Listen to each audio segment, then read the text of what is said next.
Un navire fantôme, lourdement chargé de gaz explosif, dérive actuellement sans aucun équipage vers les côtes européennes, et cela au moment même où l'architecture de sécurité du continent tout entier menace, disons, de se fracturer sous des pressions politiques tout à fait inédites. Absolument. C'est une image frappante. Bonjour à tous ceux qui nous écoutent, nous sommes le 19 mars 2026. Bienvenue dans ce bulletin d'information matinale centré sur l'Europe. L'objectif de notre synthèse stratégique d'aujourd'hui est de poser un regard calme, analytique et strictement factuel sur l'évolution fulgurante des frontières de sécurité. En effet, bonjour, l'actualité de ces 2 dernières semaines dessine des schémas d'une complexité rare, mêlant tactique militaire furtive, chantage financier et, comme vous le disiez, des crises écologiques imminentes. Notre mission est de décortiquer ces signaux avec la plus grande rigueur, sans générer de peur inutile pour notre audience, simplement pour bien comprendre les mécanismes à l'œuvre. Exactement. Mais avant d'entrer dans les détails de ces dynamiques géopolitiques, il convient de souligner que ce bulletin est propulsé par Stilo News, l'application d'actualité générée par l'intelligence artificielle. Oui, une application parrainée par ProWave AI, c'est important de le préciser. Tout à fait. Et pour célébrer sa toute première année d'opération, ProWave AI propose une offre spéciale tout au long de ce mois de mars. Les 250 premiers abonnés peuvent utiliser le code de réduction STILO, S-T-I-L-O, directement sur le site www.stilonews.com. Et il est d'ailleurs pertinent d'expliquer très brièvement la nature de cet outil. L'application Stilo News constitue en fait la version grand public du logiciel Stilo Intellops. Le logiciel gouvernemental, c'est ça, hein? C'est ça. C'est un instrument d'analyse conçu spécifiquement pour les opérations gouvernementales, militaires et commerciales à très grande échelle. Concrètement, cela signifie qu'un accès direct à des systèmes d'aide à la décision de niveau mondial, capables de synthétiser des milliers de flux de données brutes, est désormais disponible pour les individus qui nous écoutent. C'est un point d'accès véritablement fascinant à l'information. Et notre rôle aujourd'hui est justement d'utiliser ces capacités analytiques pour examiner les événements récents. D'ailleurs, il est primordial d'établir une règle d'or d'emblée. Notre engagement envers la plus stricte neutralité. Absolument. Les informations que nous allons analyser ce matin contiennent des éléments politiquement très sensibles, parfois extrêmement polarisants. Nous rapporterons ces faits, ces stratégies et ces diverses perspectives de manière totalement objective. Oui, il faut que ce soit clair, nous ne prenons aucun parti. Notre seul but est d'exposer clairement les différents plans d'action et les points de vue qui façonnent la situation actuelle, tels qu'ils ressortent des sources du renseignement. Observer la pression exercée sur ces frontières physiques immédiates. Je pense particulièrement au nord et à l'est. Tout à fait. Les évaluations indiquent que le niveau de menace russe contre la Pologne, les pays baltes et les pays nordiques est qualifié d'élevé. Cependant, et c'est crucial, la définition même de cette menace a radicalement changé. Elle est désormais de nature hybride et, disons, subconventionnelle. Alors, arrêtons-vous un instant sur ce terme, subconventionnel. Qu'est-ce que cela signifie concrètement sur le terrain? Parce que, pour notre audience, on imagine souvent la guerre comme des colonnes de chars franchissant une frontière, mais ce n'est pas du tout ce qui se passe ici. Non, en effet. Le subconventionnel, c'est précisément l'art d'attaquer sans jamais déclencher de riposte militaire officielle. Au lieu de chars, on observe des violations délibérées de l'espace aérien, souvent par des flottes de drones. Des incursions silencieuses, en somme. Exactement. On constate aussi des interférences massives sur les réseaux GPS. Cela paralyse silencieusement l'aviation civile ou la navigation maritime commerciale. Un exemple frappant s'est produit cette semaine près de Trelleborg, où la marine suédoise a dû intercepter un pétrolien appartenant à ce qu'on appelle la flotte fantôme russe. Ah, ces fameuses flottes fantômes. Comment opèrent-elles exactement? Ce sont bien des navires commerciaux qui coupent leurs transpondeurs pour contourner les sanctions internationales sur le pétrole. C'est le mécanisme principal, oui. Ce sont souvent des navires vieillissants qui naviguent sans aucune assurance reconnue et qui transportent des hydrocarbures russes en toute clandestinité. Mais le point important, au-delà du simple contournement économique, c'est que ces navires sont utilisés comme des outils de pression physique. Une forme de harcèlement territorial. C'est le mot. Un harcèlement constant dans les eaux territoriales européennes, ce qui force les marines occidentales à maintenir une vigilance absolument épuisante. Et cette pression n'est pas uniquement technologique ou maritime. Elle s'insinue profondément dans la politique intérieure. Le Premier ministre polonais, Donald Tusk, a lancé un avertissement d'une gravité exceptionnelle cette semaine. Oui, concernant une possible subversion. Tout à fait. Il affirme qu'une manœuvre de subversion politique de grande ampleur est en cours, visant un Polexit, c'est-à-dire la sortie de la Pologne de l'Union européenne. Cette manœuvre serait, selon les documents analysés, soutenue par un axe assez complexe impliquant la Russie, certains éléments du mouvement politique américain MAGA et l'extrême droite européenne. L'objectif ultime étant de briser la cohésion de l'OTAN de l'intérieur. Et c'est là toute la logique de la guerre hybride. Pourquoi risquer une confrontation militaire directe et dévastatrice quand on peut financer, amplifier ou manipuler les fractures politiques qui existent déjà chez l'adversaire? La stratégie consiste à maintenir cette somme de pression, brouillage, flotte fantôme, désinformation, juste en dessous du seuil critique de l'article 5 de l'OTAN. L'article 5, rappelons-le, c'est la clause de défense mutuelle. Une attaque contre un seul membre est considérée comme une attaque contre tous. Exactement. Et tant qu'il n'y a pas d'agression militaire ouverte et formelle, cet article 5 n'est pas déclenché. La Russie évite ainsi la guerre totale tout en usant méthodiquement la résilience de l'Alliance. Si je puis me permettre une analogie, c'est un peu comme une invasion de termites dans la charpente d'une vieille maison. Vous ne voyez pas de boulets de démolition frapper la façade. De l'extérieur, la peinture est intacte, tout a l'air normal. Mais les fondations, les poutres porteuses sont rongées silencieusement de l'intérieur. Jusqu'au jour où un simple coup de vent fait s'effondrer toute la structure. Voilà, jusqu'à l'effondrement. La mécanique est précisément celle-ci. Et face à ces termites géopolitiques, l'Europe ne reste évidemment pas immobile. Le continent est forcé de réagir avec une urgence que l'on n'avait pas vue, sans doute depuis la guerre froide. Nous assistons à une tentative assez précipitée de consolider une architecture de défense purement européenne. Ce qui nous amène aux initiatives de la France, par exemple. Sous la présidence d'Emmanuel Macron, Paris pousse un concept nommé la dissuasion proactive. Oui, un concept qui modifie profondément la donne. Expliquons ce mécanisme pour ceux qui nous écoutent. La France est aujourd'hui la seule puissance nucléaire de l'Union européenne post-Brexit. S'agit-il d'étendre purement et simplement le parapluie nucléaire français au-dessus de pays alliés comme l'Allemagne ? C'est l'aisance même de la proposition et c'est un changement de doctrine massif. Paris propose d'européaniser sa propre force de frappe pour garantir la sécurité de ses voisins. Et en parallèle, regardons ce qui se passe en Finlande. Historiquement un pays farouchement neutre. Absolument, un pays qui servait de zone tampon. Aujourd'hui, non seulement la Finlande a rejoint l'OTAN, mais le Parlement d'Helsinki débat actuellement d'une loi pour autoriser le transit et même le stockage d'armes nucléaires directement sur son sol, donc à la frontière russe. C'est un revirement historique stupéfiant. Oh, c'est vertigineux. Et l'industrie lourde suit cette dynamique de réarmement à un rythme effrénant. L'entreprise allemande Rheinmetall anticipe une croissance de 45% de ses ventes. La Pologne et la Lituanie achètent des armements de manière massive. Et sur le front diplomatique, on note que l'Espagne essaie de structurer une coalition de ce qu'elle appelle des puissances moyennes pour tenter de sauver l'ordre multilatéral face aux superpuissances. Mais, soyons critiques un instant, si vous le voulez bien, remplacer la garantie historique et massive des États-Unis par un parapluie nucléaire français, est-ce que cela a une véritable crédibilité militaire dissuasive? Ou n'est-ce, au fond, qu'une posture diplomatique un peu désespérée? C'est la question centrale, celle qui divise profondément les capitales européennes en ce moment. Il n'y a aucun consensus. Certains gouvernements considèrent cette autonomie stratégique comme une question de survie pure et simple. Si le parapluie américain se referme, l'Europe doit impérativement avoir le sien, quel qu'en soit le prix. Et pour les autres? D'autres factions politiques y voient un piège mortel. En Espagne, par exemple, l'opposition politique de gauche dénonce très fermement cette orientation. Selon leur argumentaire, étendre des parapluies nucléaires et surarmer le continent ne fait que créer une spirale militariste qui finira inévitablement par échapper à tout contrôle et provoquer le conflit même qu'elle prétend éviter. Cette quête fébrile d'une armée européenne ne naît évidemment pas d'un simple désir soudain d'indépendance. Elle est la conséquence directe d'un véritable séisme politique de l'autre côté de l'Atlantique. L'administration américaine exerce actuellement des pressions d'une brutalité diplomatique rare. Des pressions sans précédent, oui.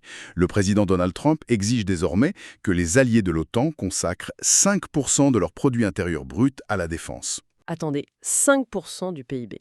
Le seuil précédent, que la majorité des pays européens peinaient déjà désespérément à atteindre, était de 2%. Passer à 5, c'est imposer une véritable économie de guerre en temps de paix. Et cette exigence est assortie de menaces directes, des menaces de sanctions commerciales écrasantes contre les pays qui ne s'y plieraient pas. Mais alors, d'un point de vue analytique, faut-il y voir une volonté géopolitique réelle de détruire l'Alliance Atlantique, ou est-ce simplement une tactique de négociation commerciale extrême pour forcer l'Europe à acheter massivement des armes américaines? Les intentions à long terme de Washington font l'objet de vifs débats au sein de la communauté du renseignement. Mais les dommages collatéraux sur la cohésion de l'Alliance, eux, sont immédiats et parfaitement visibles. Kaja Kallas, l'ancienne première ministre estonienne et chef de la diplomatie européenne, a accusé publiquement les États-Unis de chercher délibérément à diviser l'Europe pour mieux régner. C'est une déclaration très forte. En effet. Et Jens Stoltenberg, l'ancien secrétaire général de l'OTAN, a émis un avertissement formel. Il estime que ce niveau de pression, combiné aux menaces économiques, pourrait tout simplement provoquer l'effondrement définitif de l'organisation. Le délitement est vraiment palpable à tous les niveaux. On voit même le sénateur américain Lindsey Graham menacer de retirer unilatéralement les bases militaires américaines du territoire espagnol, et cela non pas pour des raisons stratégiques ou militaires, mais en représailles à des désaccords politiques sur la gestion par l'Espagne du conflit au Moyen-Orient. C'est l'alliance entière qui se monnaie au cas par cas. Absolument. Et face à cette incertitude monumentale, comment le grand public réagit-il? Que nous disent les données? Pour le comprendre, l'application a analysé le sentiment public via les flux de données de la plateforme X. L'anxiété est incontestablement le sentiment dominant. Et la polarisation est absolue. Comment se divisent les opinions? D'un côté, environ 50% des discours reflètent une position fermement pro-démocratie et un soutien indéfectible à l'Ukraine, appelant à résister à la fois à la pression russe et au chantage américain. Et les autres 50%? De l'autre côté, 40% des expressions publiques relèvent d'un nationalisme de repli. Ce segment exprime une critique extrêmement sévère de l'Union européenne et de l'OTAN, arguant que ces institutions supranationales entraînent leurs pays respectifs dans des conflits qui ne les concernent pas. Les 10% restants étant des opinions plus neutres ou fragmentées. La fragmentation politique n'est donc pas seulement au niveau des chefs d'État, elle est profondément ancrée dans les sociétés civiles. C'est fascinant. Et la solidité de cette alliance atlantique, déjà si fissurée par ses luttes internes, subit en ce moment même les ondes de choc d'un tout autre théâtre d'opération, géographiquement éloigné, mais stratégiquement intriqué. Je parle bien sûr du Moyen-Orient. C'est là que l'effet domino de la diplomatie mondiale devient littéralement vertigineux. Totalement vertigineux. Chaque action dans le Golfe Persique a une répercussion immédiate en Europe de l'Est. L'escalade des tensions entre les États-Unis, Israël et l'Iran crée un risque majeur de blocage du détroit d'Ormuz. C'est le goulot d'étranglement mondial du commerce pétrolier. Et face à ce risque, le président Trump a exigé de l'OTAN un soutien naval militaire explicite pour sécuriser cette zone. Oui, et voici où le mécanisme de cause à effet devient implacable et très paradoxal. Pour éviter que ces tensions au Moyen-Orient ne fassent exploser les marchés de l'énergie et le prix de l'essence aux États-Unis, Washington doit faire un compromis ailleurs. L'allègement des sanctions russes, c'est bien cela, hein? Exactement. Les États-Unis ont décidé d'alléger temporairement les sanctions économiques pesant sur le pétrole russe, afin de s'assurer que l'offre mondiale reste stable. Donc, pour gérer une crise face à l'Iran, on donne, de fait, une bouffée d'oxygène financière à la Russie. C'est la brutale réalité de l'équilibre des marchés. Et j'imagine que cette décision a dû déclencher une vague de fureur politique. Immédiatement. Sur le plan de la politique intérieure américaine, le Parti démocrate dénonce une compromission inacceptable. Et sur le plan diplomatique, le président ukrainien Volodymyr Zelensky a très vivement protesté, voyant dans cet allègement un financement direct de la machine de guerre russe qui frappe son propre pays. Les conflits s'entremêlent d'une manière effrayante, d'autant plus que les sources rapportent qu'un législateur iranien vient de déclarer publiquement que l'Ukraine est désormais considérée comme une cible légitime par Téhéran, en représailles à un prétendu soutien ukrainien à Israël par le biais de transferts de technologies de drones tactiques. Tout est en fin de compte connecté. C'est un réseau de tensions interactives très serré. Et au milieu de ce maelstrom, la posture de la Turquie est un cas d'école d'équilibrisme stratégique. Ankara navigue avec une prudence extrême, n'est-ce pas? La Turquie est membre de l'OTAN et dispose de la deuxième plus grande armée de l'Alliance. Oui. Récemment, la Turquie a fermement affirmé son rôle protecteur au sein de l'Alliance en interceptant des missiles iraniens se dirigeant vers l'Europe. Mais simultanément, Elle a accepté le déploiement d'un système de défense antiaérienne américain Patriot sur son sol, à Malatya. La Turquie montre donc qu'elle est indispensable à l'Occident, tout en évitant de se retrouver en première ligne d'une guerre régionale ouverte contre l'Iran ou la Russie. Exactement. Et cette instabilité globale, ce sentiment que les garanties traditionnelles s'effritent, pousse les acteurs régionaux à diversifier frénétiquement leurs fournisseurs de sécurité. L'exemple le plus parlant cette semaine, c'est celui de la Serbie. Ce pays européen vient de conclure l'acquisition de missiles balistiques supersoniques, directement auprès de la Chine. Quand l'architecture de sécurité traditionnelle semble chanceler, de nouvelles puissances s'engouffrent immédiatement dans la brèche. Toujours. La nature a horreur du vide, la géopolitique aussi. Jusqu'ici, nous avons beaucoup parlé de tractations de haut niveau, de réunions à Washington ou à Bruxelles, mais ces jeux d'alliance se traduisent par des dangers physiques, mortels, immédiats et très concrets. L'histoire du méthanier russe, l'Arctic Métagaz, illustre cette réalité de manière glaçante. C'est un incident critique qui se déroule en ce moment même. Oui, l'Arctic Métagaz est un navire de cette fameuse flotte de l'ombre dont nous parlions. Il est lourdement chargé de gaz naturel liquéfié. Selon nos données de renseignement, il a été la cible d'une attaque par des drones maritimes d'origine indéterminée, alors qu'il naviguait près des côtes libyennes. Et le navire a été sévèrement endommagé, forçant l'équipage à l'abandonner. C'est cela. Ce qui nous laisse avec une véritable bombe flottante. Ce navire massif, rempli de matières hautement inflammables et explosives, dérive donc actuellement sans aucune propulsion ni contrôle dans les eaux de la Méditerranée centrale. Il s'approche dangereusement des eaux territoriales de Malte et des îles italiennes Pélage. Et le danger géopolitique croise ici le risque climatique. Le passage du cyclone Harry sur la région crée des conditions de mer extrêmes en ce moment. La combinaison d'un navire totalement incontrôlable, de sa cargaison volatile et d'une tempête d'une violence rare génère un risque imminent de catastrophe environnementale et humaine sans précédent pour tout le bassin méditerranéen. Et les marines européennes peinent à intervenir à cause de la houle générée par le cyclone.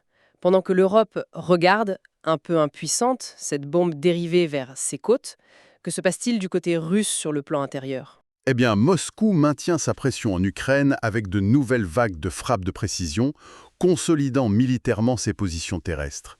Mais c'est sur le plan de la psychologie intérieure que la manœuvre est très intéressante à observer. Le gouvernement russe utilise intensivement les succès récents de ses athlètes, notamment leur médaille d'or aux Jeux paralympiques de Milan-Cortina. C'est une forme de propagande par le sport. C'est un levier classique mais redoutablement efficace. L'exploitation médiatique de ces victoires sportives sert de ciment national. Elles permettent au Kremlin de stimuler le moral de sa population, de projeter une image de résilience absolue et de contrebalancer sur le plan psychologique l'impact des lourdes sanctions économiques occidentales qui pèsent sur le quotidien des citoyens russes. Tout cela forme un tableau d'une complexité fascinante. Vous savez, l'image de l'Arctic Métagaz s'impose véritablement pour moi comme la synthèse parfaite de tout ce que nous venons de décrire aujourd'hui. C'est une excellente métaphore, en effet. Ce méthanier énorme, rempli de matières explosives, ballotté par les vagues d'un cyclone, sans aucun capitaine à la barre, c'est la métaphore exacte de l'ordre géopolitique actuel. C'est un système lourd, extrêmement volatile, qui dérive aveuglement au milieu d'une tempête internationale pendant que les superpuissances se disputent sur le pont. En rassemblant tous les signaux forts de ces 2 dernières semaines, le bouclier nucléaire français, le chantage financier américain à l'OTAN, l'ingénierie hybride russe et les répercussions du marché pétrolier moyen-oriental, une trajectoire très claire se dessine. Tous ces facteurs de stress convergent vers des échéances politiques décisives. Lesquels sont à surveiller en priorité selon l'analyse RI. Il sera impératif de surveiller de très près le prochain sommet de l'OTAN prévu en Turquie à la mi-2026. Ce sera vraiment le moment de vérité où l'Alliance devra prouver sa capacité à survivre à ses propres contradictions internes. Et il faudra également garder un œil analytique sur les prochaines élections parlementaires en Hongrie. Les dynamiques populistes et les alliances régionales qui y émergeront auront un effet direct sur la capacité de l'Europe à maintenir un front diplomatique uni. Tout à fait. Ces décisions de sommet et ces résultats électoraux semblent parfois lointains pour le public, mais ils dicteront directement des réalités très concrètes, comme la sécurité physique de nos frontières ou, plus prosaïquement, le prix de l'électricité et du gaz pour les foyers européens l'hiver prochain. Eh bien, avant de clore cette analyse, nous rappelons à ceux qui nous écoutent que la synthèse de données complexes à laquelle nous venons de procéder est rendue possible par la technologie de Stylo News. Oui. Que ce soit sur ordinateur ou sur mobile, l'application permet à chaque utilisateur de configurer ses propres veilles d'informations de type renseignement. Le moteur de l'intelligence artificielle croise en permanence l'analyse de centaines de sources de presse traditionnelles avec les flux de sentiments en temps réel issus du réseau X. Cela offre à quiconque la possibilité d'obtenir des perspectives d'ordinaire strictement réservées aux décideurs stratégiques gouvernementaux. Pour tous ceux d'entre vous qui refusent de subir l'information et souhaitent au contraire la maîtriser pour comprendre les véritables enjeux mondiaux, nous vous invitons vivement à personnaliser vos propres analyses. Vous pouvez vous abonner dès aujourd'hui et découvrir ces capacités sur www.stylonews.com. Ceci marque la fin de la partie strictement analytique de notre tour d'horizon. En effet. Et si vous me le permettez, abandonnons le ton formel de notre journal des années 60 pour un instant, afin de remercier très chaleureusement tous ceux qui nous ont écoutés aujourd'hui. Un grand merci pour votre fidélité. Décortiquer les rouages d'un monde en pleine mutation exige de l'attention et un esprit critique aiguisé. C'est un véritable privilège de pouvoir mener cet exercice avec une audience aussi exigeante. Le plaisir est immense. Le dialogue ne s'arrête d'ailleurs pas ici. N'hésitez pas à nous faire part des zones géographiques, des conflits émergents ou des tendances technologiques que vous aimeriez nous voir approfondir dans de futures synthèses. Oui, rejoignez la discussion et suivez Stylo News sur vos réseaux sociaux favoris pour rester connecté à l'évolution de ces dossiers brûlants. Le monde devient de plus en plus complexe, mais la clarté reste notre meilleure arme. Les mois qui viennent détermineront la configuration du pouvoir pour les décennies à venir. Incontestablement. Et pour conclure ce bulletin, nous souhaitons laisser notre audience avec une ultime réflexion. Si, poussée par les menaces de l'Est et, disons, l'abandon de l'Ouest, l'Europe parvient miraculeusement à bâtir sa propre forteresse militaire et nucléaire, totalement indépendante des États-Unis, assistons-nous en ce moment précis à la mort définitive de l'ordre mondial ouvert, bâti au lendemain de la Seconde Guerre mondiale. C'est une question fondamentale. Allons-nous vers un monde dominé par des blocs régionaux retranchés, hostiles et hermétiques ? Un monde qui, à l'image de notre méthanier abandonné en Méditerranée, s'avance lourdement dans l'obscurité, prêt à s'embraser à la moindre étincelle. C'est une perspective à méditer profondément. Merci encore de nous avoir accordé votre temps. À très bientôt pour une nouvelle plongée stratégique.